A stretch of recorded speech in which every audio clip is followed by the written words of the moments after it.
Kita bahas tentang inflasi ya. Selanjutnya kita bahas GDP ya. Jadi pertumbuhan negara ya, Gross Domestic Product. GDP itu menurut gua tolak ukur dari segalanya ya. Jadi kalau GDP naik, maka ekonomi itu bertumbuh.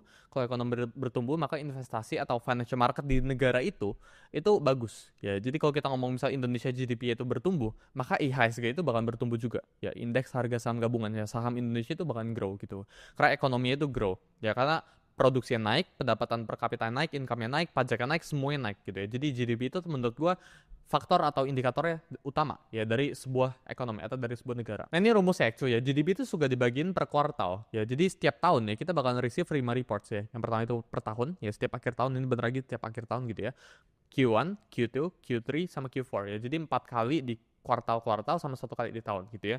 Nah ini formulanya actually. Jadi kalau GDP itu bertambah ya, ekonomi itu lagi bertumbuh.